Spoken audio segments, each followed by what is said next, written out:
a very different person? No, not particularly. Not particularly. You don't think you've changed much? No, my eating habits are still as bad. What about your drinking habits? I was never a hard drinker because I found it easy. But now I've got much more sensible about it. I mean, I used to wake up quite close to where I lived at one time, but now I'm... I mean, did you drink ever because it made you feel different, made I you used feel to better? forget, to be honest, and I used to forget what I was Forget trying to remember. Well, I couldn't remember what I was trying to forget. Then I forgot what I was trying to remember when I was trying to forget it, so I gave it up.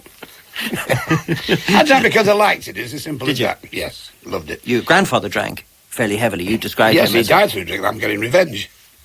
No, the thing was, he did actually die through drink. Did he? A barrel fell on his head. Did your father drink much? Yeah, yes, father drank, yeah. They all drank. They were heavy drinkers in those days. Well, to give you an example, when my father was buried 3 weeks after he was buried, you could smell his breath at the inquest. I can see that. In fact, the only flowers that grew on his grave were hops. But I like drink. I admit it freely. I don't drink now as I did. I don't smoke, and I'm so happy I could keep this microphone on. Are you a religious person? I can embrace Christ, but not his leprous bride, the church. Why is that? Because the church is built in homage to a person who never used the church. So I don't see the point in having great purple colours and ermine robes for a man who was very simple. I can embrace his edicts, but I can't embrace the church. Does that mean that you believe that death isn't the end? Oh, no, no. Scientifically, death can't be the end, because nothing dies. You can't create nor destroy matter. So what's going to happen to Les Dawson? Cosmic life force, like all of us. That's God, cosmic life force. Will it have a persona? Will you be around again? No, I doubt it. Oh, no, not necessarily. I can believe if any religion at all attracts me, it's Buddhism, to a certain extent.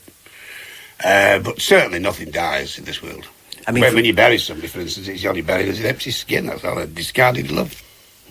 In essence, if it's a blind biological grope, then there's no point to compassion, to ambition. There's no point to hate. There's no point to anything. And I think that we all create an aurora around us. As you know, if you look through anybody through a prism of glass, you'll see different colours. Energy is matter, and you cannot destroy matter. So somewhere along the line, it carries on. Probably in an unconscious state. I mean, I wouldn't want to pay VAT on another level. You referred to your marriage to Tracy almost like... I could give up drink with this wine. Almost like, that's probably the intention, almost like Beauty and the Beast. I beg your pardon? In the sense... How dare you call her a beast? You often refer to yourself in this way. I mean, I noticed in writing, too, as a sort of oddity, a sort of physical oddity. I'm not a very good-looking fella, let's face it. Character face, probably lived in. I won't say anything else. I mean, it's not the stuff, as I say, of a young girl's dreams. Would you like it to be? No, I wouldn't change it. Why? Well, I think it's nicer to laugh a woman into bed. It's got more depth to it. Takes longer. Takes longer, of course. You've got to have a lot of patience. But the Richard Geres of this world may fundamentally get the first shot. But after that, I think they go downhill a bit. And at least I can keep my missus. Was that what attracted Tracy to you? Was the fact that you made her laugh? Yes, I think it was. Why, had she been sad?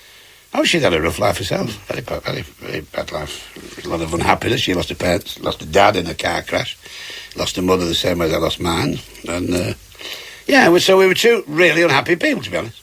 I know you were very worried that the media would make a lot of the age difference between you and your second wife. Well, she's older. That doesn't bother me, It's just one of those things. I don't think that honestly matters. There's too much made of this. And again, it's like dieting. It's like all these ridiculous impositions we place on ourselves. Yes, there are a few years difference between us. It's obviously on the cards I'll go before she does. But the point is, whilst we're here, it's going to be a very happy time. And that's what it's all about. And having the baby, of course, I mean, if anybody ever said to me, what is the answer to stave off the encroachment of age, it's have a baby. Because there's no doubt about it, everything changes, your metabolism, your lifestyle, it jots you out of any rut you might be in. Suddenly faced with a £9 thing that's bobbing its head up at 2 o'clock in the morning, and you've got to remember all the nursery rhymes and do all the things you did, and suddenly you're back at the time. It's great. What age is your baby? 32. No, 8 months. 8 months? 8 months old, yeah. Gorgeous. There's too much of this age factor. Nobody wants to live forever, for God's sake. Exhaust yourself. So you're a real counter to the notion of the Pagliacci, of the melancholic clan. I don't want to be a Hamlet, for God's sake. You're not a melancholic clown. No. You're as happy inside as outside. Oh, yeah, I'm a happy person, yeah. Do you ever madden people by being happy? Does your wife ever say, oh, for God's sake, lay off the humour, I'm not in the mood? Well, she never laughs at anything I say anyway. She doesn't? No. She's a struggle to make to laugh. Poker face. Seriously? No, struggle. A hard life, but I'm filling up now. No, she's marvellous. I'm getting a bit overwhelmed by this. this. We have a lot of laughs, don't we? She's out there now, you can see. We have a great life together. She saved me. She saved my life, actually. You don't like your own company?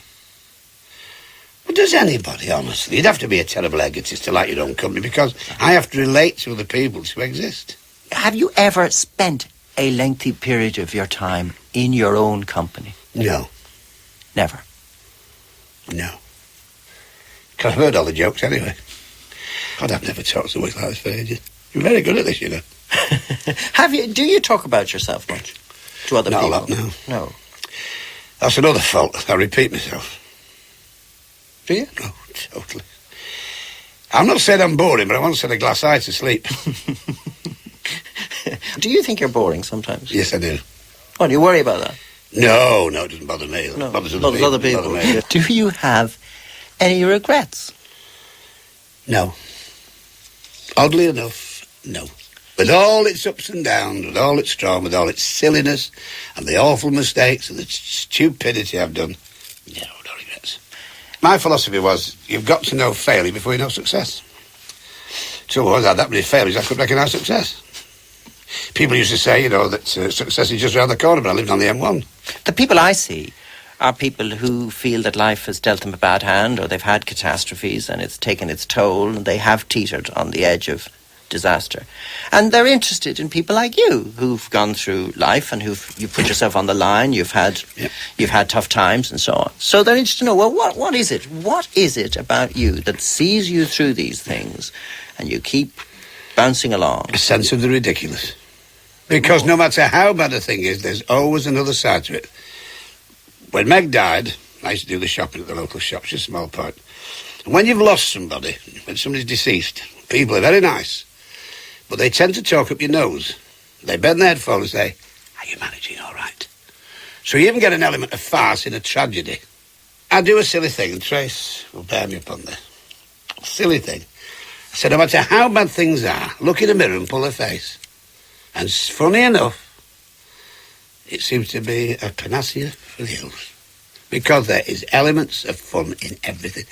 And if you take life like that, with a sort of good-natured resignation, no matter how bad things are, and there are some terrible things, there's always a light side. Most people I know have gone through very bad times, and they've had a sense of humour, always come through it. And that's very vital to the human race. I think half the trouble today is there's no sense of humour anywhere.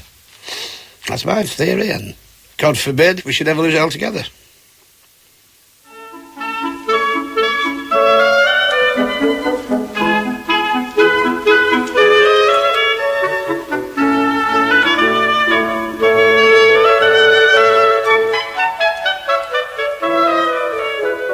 That was Les Dawson in The Psychiatrist's Chair, an independent radio production by Michael Ember Associates.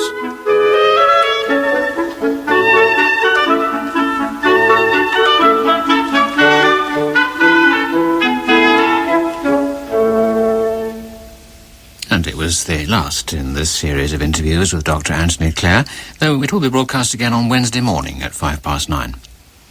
Desert Island Discs is back next Sunday, and the castaway talking to Sue Lawley will be the writer Isabel Allende. In feedback this evening, Chris Dunkley will be finding listeners taking the BBC to task over its policies rather than its programmes. A hierarchy steeped in television, not radio, network controllers bent on alienating audiences and suspicions of